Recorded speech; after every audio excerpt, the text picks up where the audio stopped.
शंकर माता पार्वती जी को नंदन वन में, काशी में एक बात कहे थे, जो काशी में नंदन वन में देवाधिदेव महादेव विराजमान हैं, नंदन वन काशी में बैठे हुए हैं, माता पार्वती जी के करीब में बैठे हैं और थोड़ी देर बाद उन्होंने बात करने के बाद, चर्चा करने के बाद शंकर जी वहां से ओझल हो जाए। काशी में नंदन वन में विराजमान है, काशी में बैठे। पार्वती जी ने पूछा,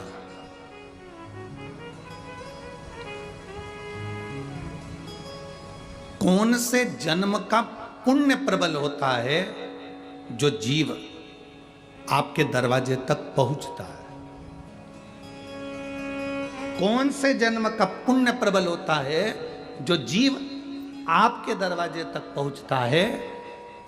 शिव महापुराण की कथा कहती है, भगवान देवाधिदेव महादेव माता पार्वती जी से कहते हैं, पार्वती जी मैं एक जन्म की बात नहीं करता, 84 लाख योनियां जो मानव के शरीर को मिली है और उस मानव के शरीर में जीव जन्म लेने के बाद शिवालय के दरवाजे पर, चौखट पर, उसके आसपास एक जन्म नहीं 71 जन्म भ्रमण करता है, तब जाकर मनुष्य शंकर के शिवालय तक मनुष्य देह धारण कर कर पहुंच पाता है।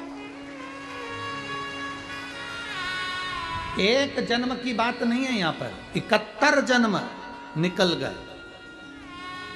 84 लाख योनियों में से 71 योनियां, 71 जन्म ऐसे होते हैं जिन 71 जन्म में हम शिव के करीब में रहते हैं, भगवान के नजदीक रहते हैं, भगवान के करीब में।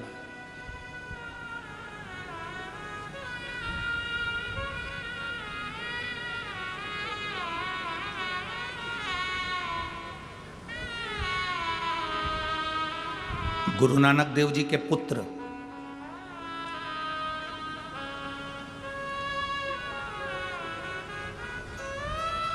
गुरु नानक देव जी के बेटे ने भी एक बार गुरु नानक देव जी से कहा था, सत्संग में मन लगना और नहीं लगना, इन दोनों में अंतर क्या है?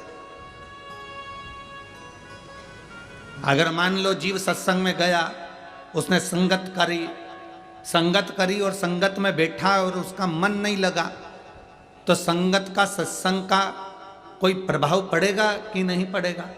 गुरु नानक देव जी के सुपुत्र पूछ रहे हैं, उनके बेटे पूछ रहे हैं, उनके पुत्र पूछ रहे कि संगत में जाकर बैठ गए और मन नहीं लग रहा, चित्त नहीं लग रहा, तो संगत में बैठे कि नहीं बैठे, सत्संग में बैठे कि नहीं बैठे, प्रवचन में बैठे कि नहीं बैठे, कथा में बैठे कि नहीं बैठे? एक बड़ी सुंदर बात कही है गुरु नानक देव जी, कहते हैं गंगा के घाट पर पहुंच गए, गंगा का स्नान नहीं किया, कोई बात नहीं, गंगा के घाट तक तो पहुंच गए और गंगा के घाट की रेत तुम्हारे शरीर से लग गई तो भी तुम्हारा कल्याण निश्चित ही है। गुरु नानक देव जी ने अपने सुपुत्र से कहा कि तुम कहते हो संगत में जाकर बैठ गए, सत्संग में जाकर बैठ गए, कथा में जाकर बैठ गए, मन नहीं लगा, तो फल मिलेगा कि नहीं मिलेगा? तो गुरु नानक देव जी ने कहा कि एक मटके को, एक हंडे को, एक घड़े को नल के नीचे सीधा लगा दो, चाहे उल्टा लगा दो। सीधा लगाओगे तो उसमें पानी भरा जाएगा और उल्टा लगाओगे तो वो घड़ा भले पानी नहीं भराएगा पर ठंडा तो बना ही रहेगा। सत्संग में जाने वाला व्यक्ति ठंडा तो बना ही रहता है, संगत में बैठने वाला व्यक्ति ठंडा तो बना ही रहता है। भले उसमें कुछ भराए ना भराए, उसमें कुछ जाए ना जाए, वो कुछ ग्रहण करे ना करे, पर अगर जब तक वो कथा में बैठा है, जब तक वो सत्संग में बैठा है, संगत में बैठा है, तब तक वो ठंडा। तुम खुद अंदाजा लगा कर देखो, 1 बजे से 4 बजे तक कथा होती है, 1 बजे से 4 बजे के भीतर तुम अगर अपने घर पर होते तो कितना झूठ बोल रहे होते? बोलो, ईमानदारी की बोलो, मोबाइल पे।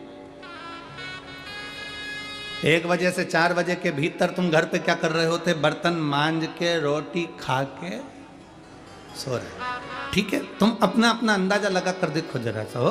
अब 1 बजे से 4 बजे तक के बीच में बच्चे लोग भी आ रहे हैं, पति भी आ रहे हैं, रोटी भी बना रहे हैं, काम भी कर रहे हैं, सारा काम तुम्हारा